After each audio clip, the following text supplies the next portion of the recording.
you don't read the newspaper, you're uninformed. If you do read it, you're misinformed. What is the long-term effect of too much information? Information, I just need some information. I've been dying. Is it lack of education? I've been reading without any transformation. I'm addicted. Is it overstimulation? Hey. Welcome to the Sixth Sense Report. Hear ye, come on. You are listening to the Sixth Sense Report with Joel Nikoloff and Darnell Samuels. Yo, man. What's good, bro? Nothing much, Joel, nothing much. You hungry? No, it's a little late for dinner. it's getting closer to don't eat, it's bedtime. But I don't know about you, man, but if I know this is not where you were taking it, but if I eat later, if you think about the food that you eat after dinner, generally it's all stuff that you probably shouldn't eat in the first place. Yeah, no, that's why, I don't eat after 7. Oh, that's good. I wish I had that discipline. Yeah. Anyways, why did you want to go out for food, Darnell? Well, depends. It depends on where we go and who's paying. Because, right, we're talking about tipping and dealing with the tip. So let me ask you just off the bat, do you tip and why? Why or why not? In general, yeah, I'm a weird tipper in that I always tip the number that will make my bill round.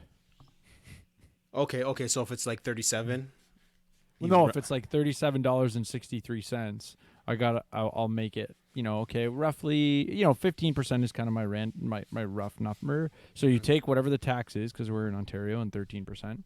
The number's got to be higher than 13%, assuming I have good service. Mm-hmm. But then I'm trying to make it so that the dollars is like 0.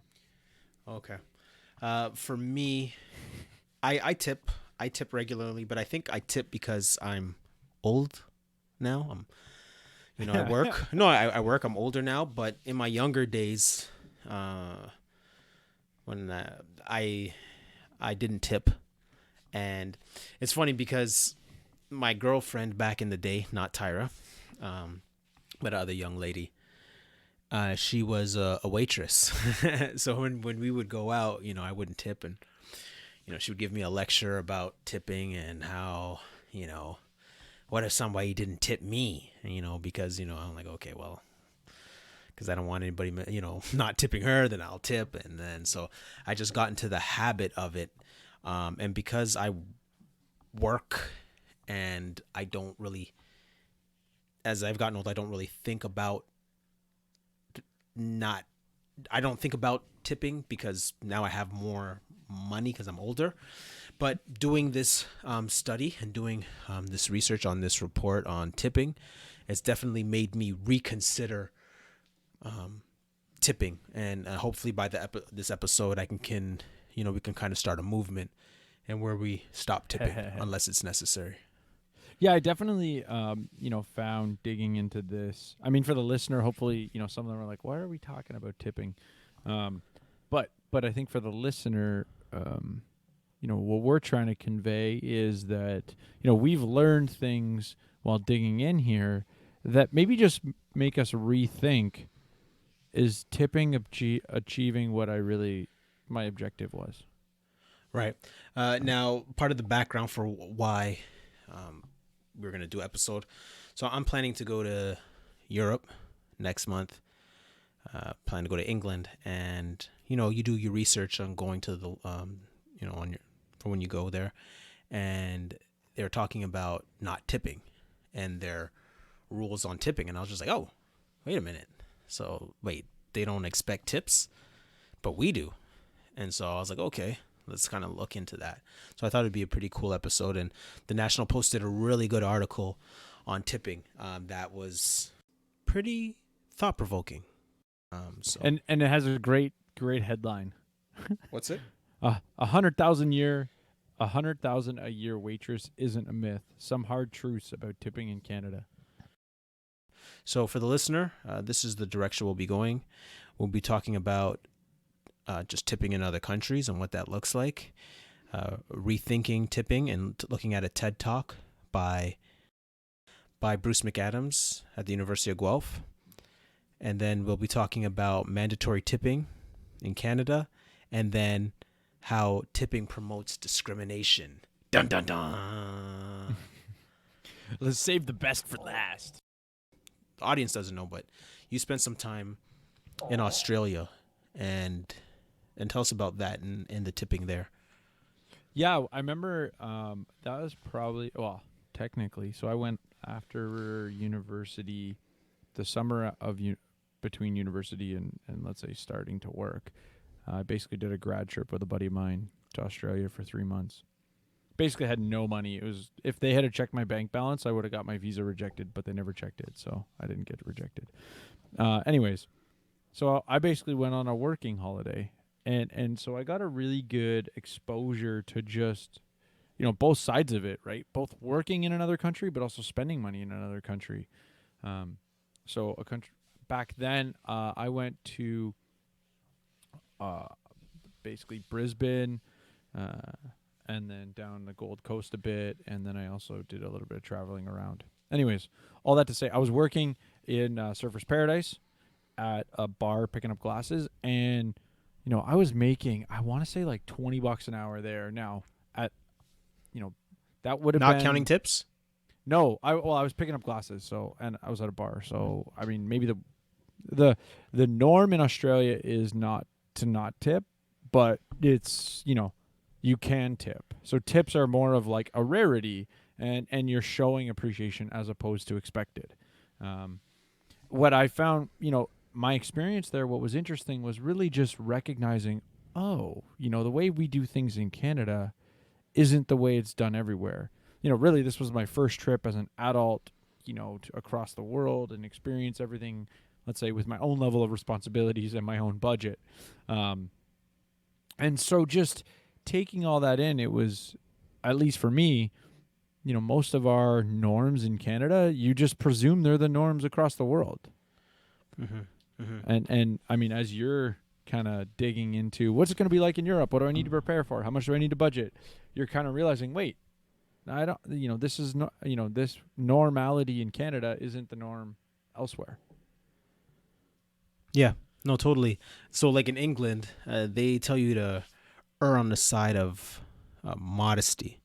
So 5 to 10% tip, they would encourage, right? But for us, it's 15 and up, right? 15 to 18 to 20. Mm-hmm. And so in some cases, if you're happy with your service, it's nice to leave £1 or 2 pounds per person if you're in a party.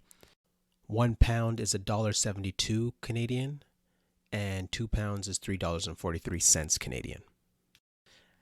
As opposed to, like if it's if you go out to eat and it's 6 or more people, they would definitely leave a group tip on the table, a mandatory tip of 18%, I think. Yeah, I mean that's when you're with large tables and they kind of justify, based on different things. Yeah, and maybe we'll get into that. But what I started to bring up how much money I made so I was I think minimum wage basically, or something like that in Australia, and it's hard to compare, right? Because like cost of living is different. But minimum wage here was like $8 at the time. This is like 2008 when I went on my trip, and there it was like I was getting paid 20, and I always I said to people I was more like I was making like 12 to 15 though, based on cost of living adjustment. And one of the things I would attribute the higher wage was because there was no tipping, right? And we do see that when we were digging into the research, right? Like you're talking about in Europe, or in I guess in Europe, basically they found, if you compare wages, that generally, because you don't have tipping, the base wage is higher, because you're paying for it through your food directly, but the owner gets to decide a little bit more where that money's going. I would presume in Canada you have to price it thinking, okay, if people want to spend $50, well, how much of that's going to go to tip? How much of that's going to go to tax? How much of that's going to come to me? It's funny. I have relatives who came from the UK and visited us this past summer, and we went out to dinner. and they were shocked and appalled and also offended when they saw the bill, and that, you know, they were expecting us to pay a group tip, right? They were like, okay, so why is this on my bill? Right? And I have another friend who moved to Toronto from England, and yeah, she was saying the same thing. She was really angry about the fact that we're, in a sense, she's like, yeah, you're being forced to tip. You should be tipping people for doing something. And essentially in Canada, you know, we're tipping people for doing their job. Yeah, it's not voluntary almost. Right. Yeah, because, you know, they haven't done anything for you to be a courtesy. Or even if they provide adequate normal service, you're tipping them for doing their job. Right. As opposed to tipping them for going above and beyond. Yeah. No, totally. And it kind of got me thinking. I was like, wow, so you, like, most of the people I meet from the UK are generally saying the same thing.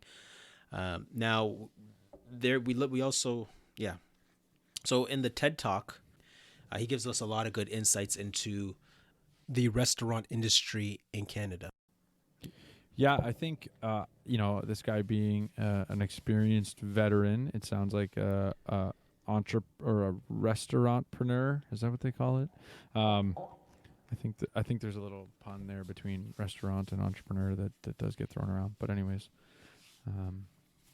I think, I mean, I would say for the listener, check out his talk. I definitely didn't necessarily agree with everything. I think there's a few economic fallacies that he threw around. Yeah, well, focus on the things that you did agree with. And I would say I agreed with everything he said. It was just some of the economic lines he drew trying to connect things that I would take issues with. And I can get into that. So, what I found was useful was he started just kind of challenging our presuppositions to why we tip. And his challenge was, you know, that how much you tip starts to become more of a characteristic of you, as opposed to, okay, you know, having a large variability in your tip based on the variability in your service quality. Yes, right. Right. And I thought when he said that, I was like, oh, damn. I know. Yeah. Yeah. Me too. Because for the most part, you know, I'm very unlikely to give a bad tip, partly because I have a family member who makes, you know, money through tips. And so there's an aspect of like, okay, I know this is part of how you get paid.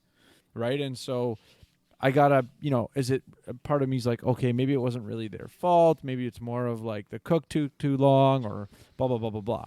You know, I almost start justifying, maybe I shouldn't shortchange the tip.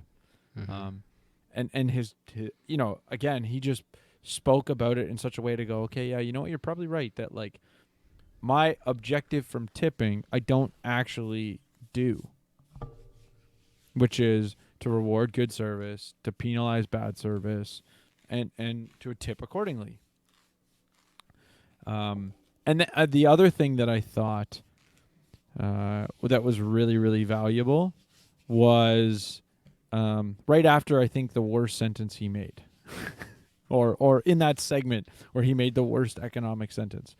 So he made this claim, and I think maybe he was throwing around a buzzword, although this talk is from 2012, so it was almost pre the culture we're in today. But he said there's an inequality of distribution of wages, and he was talking about between front-of-the-line staff and non-front-of-the-line staff. And for the most part, chefs when he versus said waiters. Yeah, I was going to say, when he focused on cooks and chefs when he was talking about non-front-of-the-line.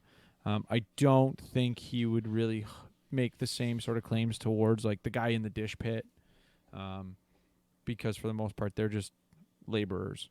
They don't have a high skill. So anyways, his claim about inequality of the distribution of wages was followed by a really good assessment regarding value creation.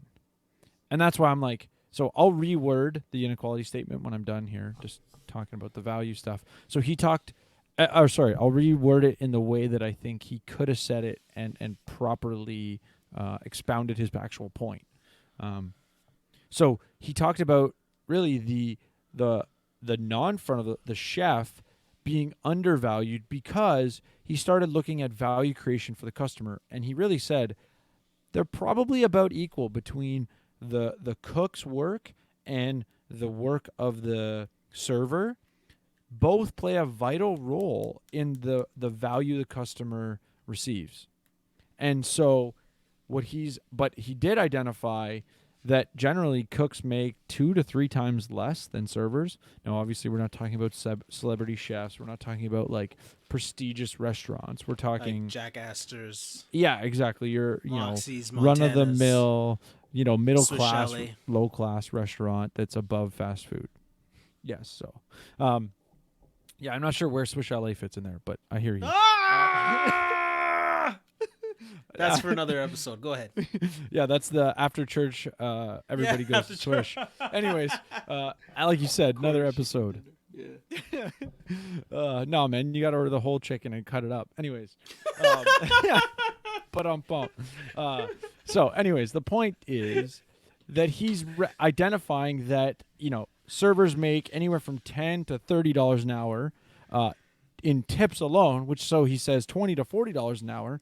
And a cook who has to do a lot of work to acquire their skill, he says, he identifies that basically within 2 years they're still only making like $14.50 an hour. Now this was back in 2012, so minimum wage might have been $10. We're talking minimum wage is $10. $13 an hour was a starting per a cook. 2 years later they're making about $14.50 or $14.50, $15. Now, what he also said that what I thought was really valuable is he pointed out because of minimum wage and other costs, about 65% of the wage spending is already fixed, and he really only the owner or the entrepreneur really only has about 35% to distribute with control, meaning above minimum wage, and so I think what he's trying to get at was, if we removed the tipping component and gave the control of that money back to the owner, we would see a better distribution of wages based on value. So he's almost saying that the industry, meaning the entrepreneurs, the businesses in the industry, are handicapped with respect to their ability to reward their employees because of this culture of tipping. And that's where I thought this TED Talk had so much meat and value. So going back to the statement of inequality of distribution of wages, the proper statement is that the distribution of wages doesn't reflect the distribution of value creation. If you look at past podcasts, I've always keep coming back to this idea of prices reflect value. I think the TED Talk has some meat. It has some bones. You got to eat the chicken, spit out the bones, and know that, this guy's not an economist, but he actually has a lot of information that I think can allow you to start to rethink or even just understand the landscape that tipping creates better. Yeah. And the one thing that stuck out for me was when he mentioned that, for those who spend a lot of money at a restaurant, it seems like you're being punished for spending more. Because, basic math, the higher your bill, the higher the tip you're going to give. And he just said you're going to charge people more for service when they spend more in your restaurant. Yeah, and he gave the really good example of essentially two people ordering bottles of wine. One orders a $50 bottle, one orders a $100 bottle. Right. Essentially, they have the exact same experience. Right. And it costs you more. Yeah. And that kind of baked my biscuits. In that, when Tyra and I go out to eat on dates, and we like good food and we like nice restaurants, and sometimes our bill can get pretty high. And yeah, why am I being penalized, for blessing your establishment with my money, right? So it has definitely got me thinking, and I'm going to definitely be a lot more aggressive when I come to my table and just be upfront with my waiter and be like, okay, well, I don't plan to tip unless you fill in the blank. Like if you as a waiter can come to me and say, okay, I'm giving you the ultimatum, like for you to get this extra 15%, what are you going to do for me? Are you going to bless me with an extra dessert? When I'm done my steak and mashed potatoes, when I ask you to pack it up, when I'm taking it home, are you going to re-up on my mashed potatoes? Right? You know what I mean? And throw a couple more asparagus in there, or whatever the case may be. But again, like I think we have to get back to people earning their keep. And as Canadians, it seems like we're giving away money just because we're nice, and that makes no sense. Yeah, I think one of the last words you said was incentives, and I thought walking away from that TED Talk, I definitely have the perspective now that incentives within this industry are skewed in such a way that it hinders the industry. And he made that contrast too. He talked about entrepreneurs from UK or Europe in the restaurant business coming over here and the landscape being so different that it almost makes the way that they have to do business different because of the tipping aspect. And in essence, he goes back to we almost are forced to underpay cooks and chefs because we just don't have the resources. Yeah. So I think, we've already touched a little bit on the idea of mandatory tipping, right? Like, I don't know about you, but like, I think if I was, let's say I had the money and I was bringing my whole family out to pay, chances are, unless I'm one of those weird people who spends money I don't have and just wants to show off to my friends, I generally would expect to tip really well when I have that big of a group. I know I'm causing an inconvenience. So I would expect, like, the thing about the mandatory tipping is a lot of times they don't necessarily tell you. And so the person might tip again. Yeah. Right? I've So seen now that you're happen. getting, like, I've seen that happen. Yeah, I remember, I think I remember a girlfriend I dated a long time ago telling me a story about her dad having that kind of like, they didn't understand why they were getting such like the restaurant, everyone was thanking them and like, they were just getting like all this love and they didn't know why until they looked at the bill like later and realized they tipped them twice. Yeah, no. Yeah, but then you have some places that are trying to go away from tipping altogether. To kind of fight back against that. And I think that would create some kind of incentive for people to say, okay, well, since you're not asking for a tip, because you've given me really good service, I'm going to give you a tip. Or just gives people incentive to come to your restaurant, because there's times where Tyra and I, that's a real factor in where we go and how we eat, where we're like, oh, yo, you know what?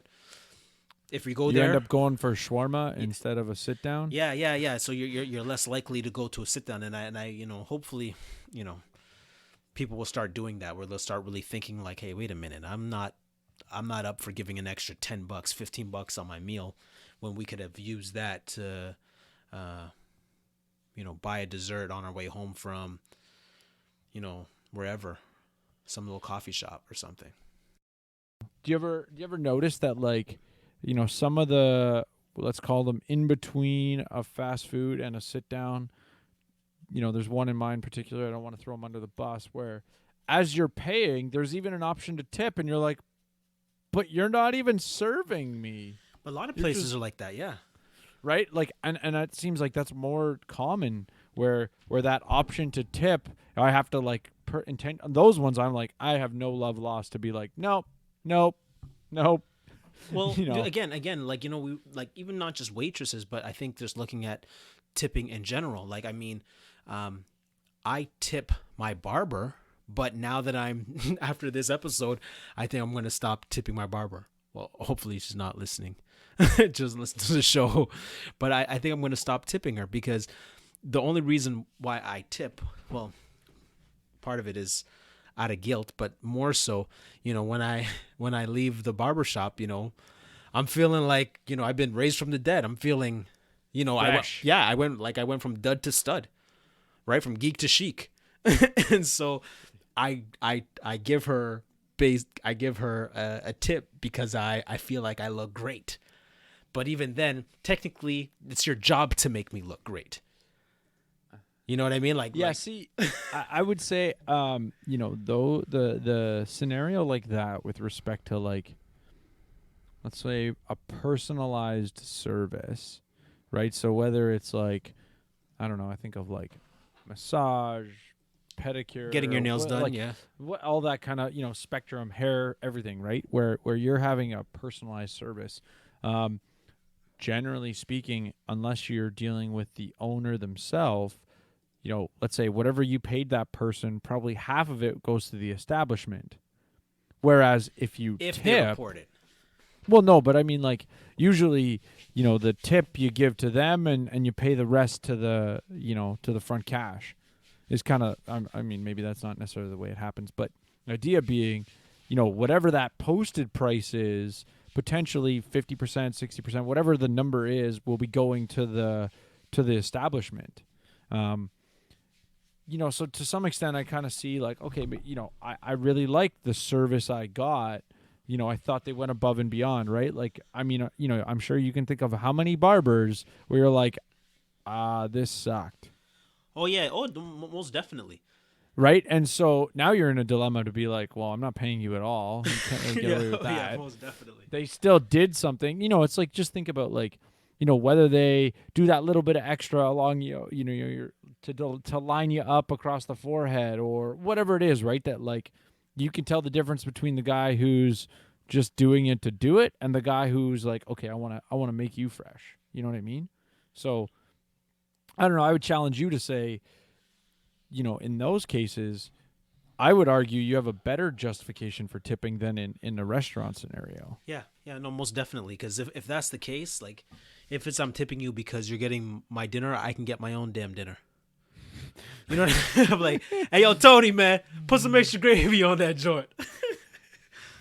Yeah, and well, like, you went to the restaurant. The whole reason I'm there is because I'm paying someone else to do the work for me. And that's where I would say, I agree with to some extent where like the concept of tipping when you did your job, not you went above and beyond, not you did something extra special that I want to show appreciation for, but you literally did your job. And so I'm supposed to tip you. I actually can agree with that statement, or I can see where it's got merit. Now, there's another side to that argument of why I tip, because, like I said, Tyra and I are big foodie people, and so we really appreciate good food, and so it's kudos to the chef, right? So for places that split the tips and make sure it goes back to the chef, I don't mind tipping in that sense. But yeah, but the food has to be exceptional, for me to, want to give, to the chef, you know what I mean? And in a sense, that's where I kind of picture my tip going, to the chef. True. Yeah. Yeah. No, I thought about that too, actually. How much that idea of like tip sharing, like I know I've heard about it before where like, the family member I know of, like somewhat related but different, is on their busiest day they have extra staff to seat people, and so they would all have to like tip out. They call it tipping out. Basically, they all contribute $5 to that guy who's seating everybody. Right, and the concierge. Yeah. But basically they get their tips, but regardless they have to pay $5 or whatever, right? So, but in general, this idea of tip sharing, or whether everybody pools their tips and they pay it out later, I think some of the dilemma becomes, those who, go back to the idea of if tipping actually was more of a meritocracy where based on those who are better servers will get better tips, you're kind of diminishing that ability to be like, you lose the incentive now to work, potentially to work hard. Again, this goes back to like, what's the real objective of tips? What's the history of tips? Right. So in the TED Talk, he was saying that back in the 18th century, noblemen, after playing their polo or whatever the case may be, when they would hit the road to get proper service at whatever bar they stopped at, they would pay a little extra. Mm-hmm. Right. Now, in some cases, there are, context is key. So like in Utah, where minimum wage or the wage for a waiter is $2 an hour, they're more dependent on the tips. But for Canadians, that's not the case because our minimum wage is pretty high. Factor in the tips that they get. And the math they were working out was that, some waiters are making $30 an hour, which is the same as a nurse. In order to become a nurse, you got to go to college and pay a hefty fee. To become a waitress, you just got to pass grade 8. Yeah, and I mean, but I would say the not everybody could be a waitress. Right? No, it's a different skill. No, you're right. You're right. Because I thought about that once, and I don't have the coordination. I didn't have the coordination back then to do it when I worked at Swiss Chalet, so I had to be in the dish pit. But generally, yeah, you're right. You're right. Yeah, I mean, and I just, because to some extent what you're saying kind of falls in line with that cost theory of value. Oh, they spent so much to acquire these skills. Why are we, paying this versus this? And unfortunately, I would almost argue those aren't comparables. What's comparable is like in the context of the work they do, how much does the customer value it? And to just kind of bring the point around, this is totally unrelated, but there's this paradox in economics. It's not really a paradox because it's explainable, but it's called the water diamond paradox, right? When we consider water to be so valuable, i.e., we need it for sustaining life, versus diamonds, which we don't need at all. Why is the price of diamonds so high and the price of water so low? And it has to do with the idea of marginal cost. And generally speaking, when I have water, one more unit of water is not that valuable. Mm-hmm. But in general, because of the restricted supply of diamonds, which is a different podcast, diamonds, the marginal value becomes really high because they're not widely available. Mm-hmm. So yeah. Now, next, let's talk about how tips promote discrimination. And so in the article, it said that a group of middle-aged women generally don't tip well. A group of young men from Bay Street generally do. A French tourist generally doesn't tip. A Texan tourist does. Servers quickly learn the demographic of tipping, and one of the hidden consequences of tipping is that it leads to clandestine discrimination among wait staff. Yeah, in essence, you're gonna give better service to those you expect to get a better tip from. Yeah, and it said here in 2008 study by Michael Lynn even found that in the United States, black servers were generally tipped less than white servers, even when they were being tipped by black clientele. Which, like, but like, the question I would have is, are we comparing apples to apples? So, what do you mean, like whites to blacks? What do you mean?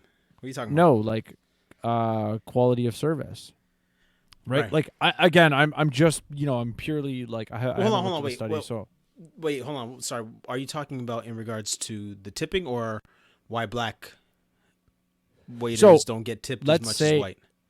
No, again, I'm just saying the question I would have as soon as I read this study are the question of apples to apples would say, okay, is there also a parallel study or in line with that study a service, like let's call it an independent service evaluation. So let's say you surveyed store owners or restaurant owners and said, when you look at the quality of service from your black servers and white servers, do you find a difference or do you find that the quality is the same? Right, but I don't think that's what the article was getting at. I think it was just agreed. I know, but speaking to the manipulation of stats potentially. Yeah, no, to prove the point the article's already making. Yeah, but I don't think that was the point it was making. I think there's a part in the article that says the much more influential drivers of tip amounts are factors such as the attractiveness of a server or what tip amount the patron is accustomed to paying. This is supported by Canadian data, a 2016 poll by the Angus Reid Institute. And so the key thing in this statement is the attractiveness of the waiter or waitress, right? So if we're, Well, and then I mean, again, like this would be an example. Like, okay, so how do you incorporate that into the study, right? Okay, I could incorporate this into this particular study by saying, were black servers and white servers, what was their appearance quality? How is that average rated? well, not so much appearance. Well, okay, well, but my point is but, because okay, like, no, you stop. could- Okay, I don't want to put you in the hot seat. I don't want to put you in the hot seat. But let's just be honest here, okay? Let's say the girl's real cute, right? Okay. All right, the waitress is cute, and you want to bless her with a tip drill, right? Yeah. So I mean, like as opposed to somebody like Sister Janice. Yeah. Whatever the case may be. Well, but I would say to you, okay, yes, appearance plays a role, but like if I have, let's call it a hot waitress who is like a complete dummy, I don't care how hot she is. Right. Like I'm not going to give you a good tip because you're hot. Unless you're trying to get a number and make a move. Well, but that's a different Yeah, conversation. that's and I'm married, so it's not even part of the conversation. But Sorry, what I'm trying to Jenna. get at, yeah, she knows we're good. The part I'm trying to get at though is like, how much does that contribute? Right, again, go to statistics. Let's control for all variables. So when the quality of service is the same and I have a difference in hotness, how much does that play a factor? And I don't want the listener to misinterpret what I was saying when I was being critical of that study, because I'm not trying to be critical. I'm just trying to say, did the study account for these things? Because if you started to say, oh, the appearance of, black servers was considered lower, the question then becomes, how do you objectively evaluate? Is that because of, racism? Is it because of... No, I wouldn't say it's racism. You just but just don't have a thing for black guys. That's all. Well, or black women. But my point being, and that's where I mean, you talked about it, right? Like you discriminate in terms of your what appearance. Oh yeah, no, I didn't say like. discriminate. I said I'm a racist. Yeah, but okay, I like the word discriminate because we use it properly. But anyways, yes, you're a racist. I'm a racist. You're a pro female black racist. Is that right? Anyways. Yeah. I'm pro black women, so I'm a racist. Yeah. The point I'm trying to get at is that, just with this study is that it's so easy to like start to position the data in a way that makes it contribute to your and narrative. That's fine. Without necessarily actually proving what they say it's proving. Okay. Well, flip the argument. So let's just flip the other coin, the other side of the coin. Discriminating as a waiter, waiters discriminating against the clientele, the customers. So, right, and I think this makes sense because when you look at the economy of a restaurant, you have the server or the person who seats you, and the hostess, right? And the hostess kind of says, "Okay, I see you. I'm going to put you over here. I'll put you over there." And if you're a waitress and you're good with the hostess or waiter, and now the hostess is always sending the white guys from Bay Street to your section versus the family, the white family with 5 kids, and they're all making noise, and the father's shoes aren't on point. They're from Payless or whatever the case may be. You're already judging him from when he comes in. Right, you're saying to your host, you're like, hey, hook me up, man. Let me get those guys, because every time those guys come, they always, leave a nice tip. And you're more inclined to treat those guys from Bay Street a little better than the family of 5, because no matter how nice you treat that family of 5, they can't tip you for what you deserve to be tipped. You can see the discrimination happening with waiters and the hostesses when the people come in and you're treating certain people a kind of way. Certain demographics, and it's true, and there's certain demographics of people that tip well and those who don't. And we're not gonna say, okay, everybody tips equally and everybody should be treated equally. Well, no. Like if I'm a waiter, there's certain people I'm not going to want at my table. So I'm not gonna want. Well, I know my people, and when I mean my people, I mean my family. I'm not talking about black people as a whole. But I wouldn't want to serve my family. You see what I'm saying? So if I see people coming and looking like my family, like my auntie, my uncle, my grandpa, my cousins, I'm like, nah, I don't even want those people. I'm like, yo, like those are not my people. Like, yo, you take my family, bro. You take. We're fighting right now. I don't want them. No, but I'm saying that's why I'm saying I wouldn't take black people that look like my people, like my family, because I go out with my family and I see how they move. You see what I'm saying? Yeah. So it's one of those things where like, yeah, I got to discriminate to get my paper right. Like it is what it is, right?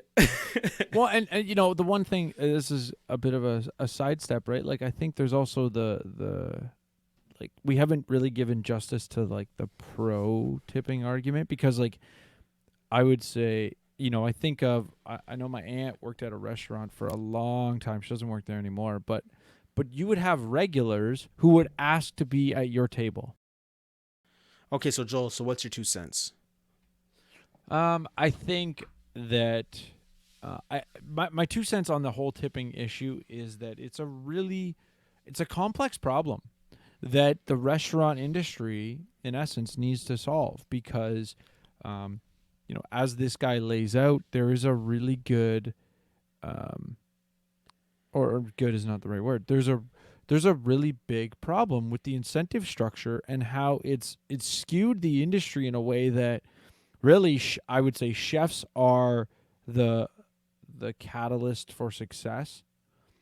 Servers, if anything, are more of a potential for the, you know, ball to be dropped as opposed to actually creating success. Now, you know, we already talked about this value creation. This guy in the TED Talk said they're about equal. But if you want to change that incentive structure, turn that around to the scenario I talked about with someone who's been a server at the same restaurant for a number of years. They got their regular clients. You know, the tipping concept would say, well, they don't get rewarded for those extra clients unless, you know, the manager gives them more money. So, you know, if you want to say, well, you're giving more control to the employee because they get money directly from the customer. So I think there's an aspect where, one, you can't shift the culture instantaneously in Canada. It's not like we can outlaw. I mean, I guess the government could try and outlaw tipping, but that's a different ballgame.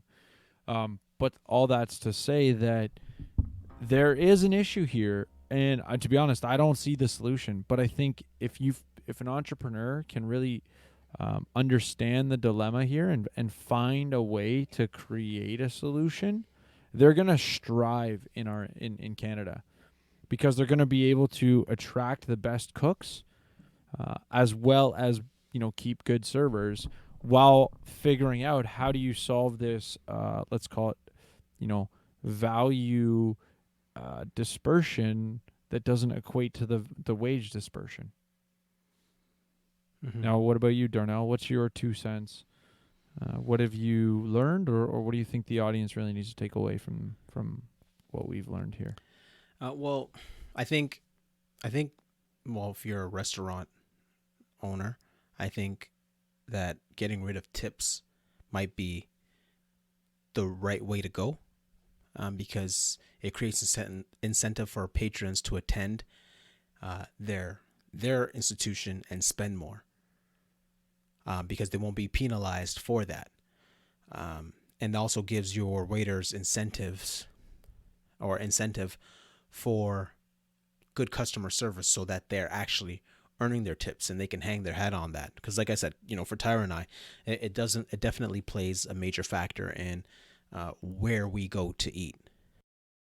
And then also, like, looking at it as in the social norm, like tipping is a symbol of how we think as Canadians, compared to people around the world and how they approach it.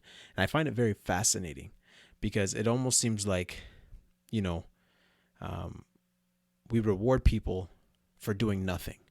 Like, we're just nice for being nice sake. And for me personally, I don't really, I'm a rebel at heart. I don't like traditions that don't have any roots in practicality, logic, and truth. where these traditions are just relative, and I don't like being made feel guilty to go along with the crowd. For there is no condemnation for those who are in Christ Jesus, Romans 8:1.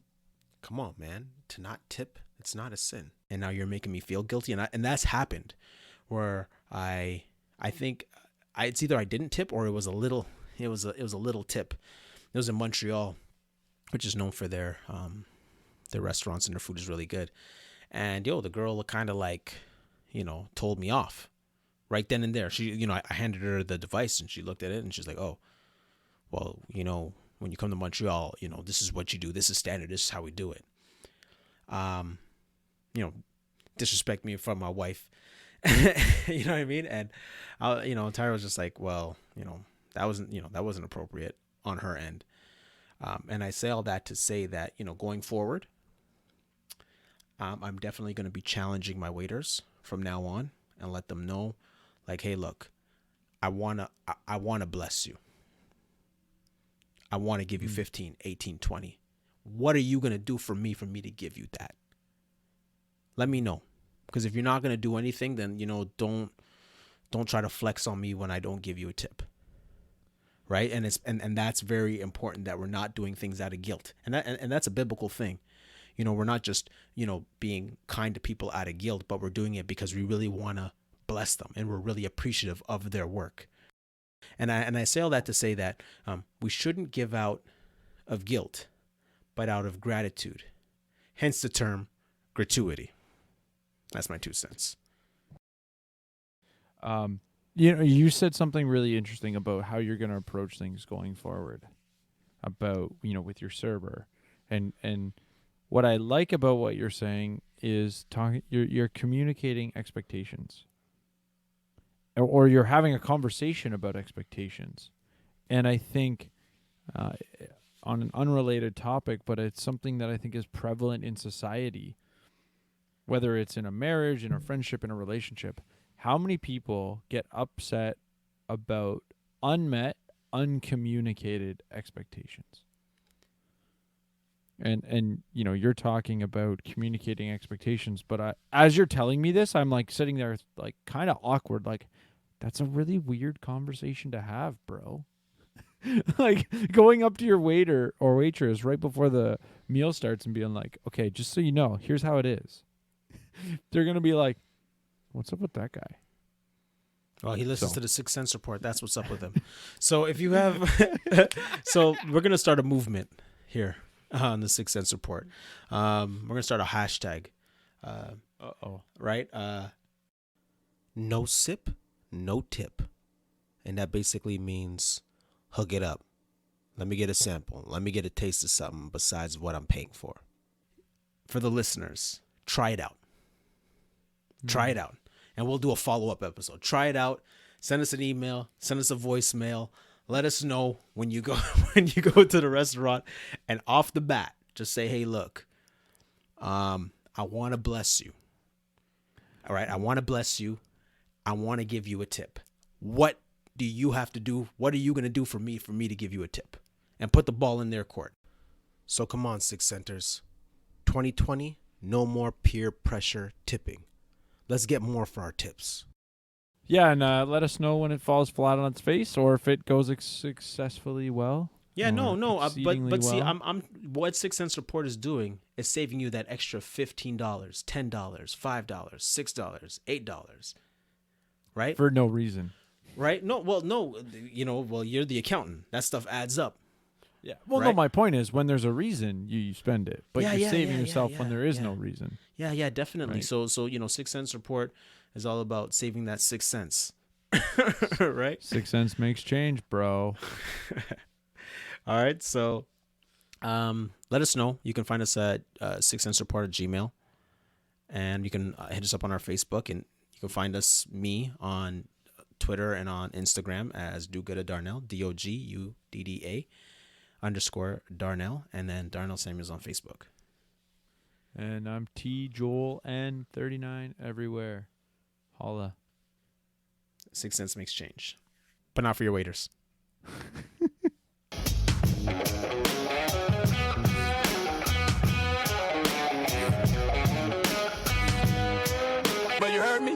that make sense?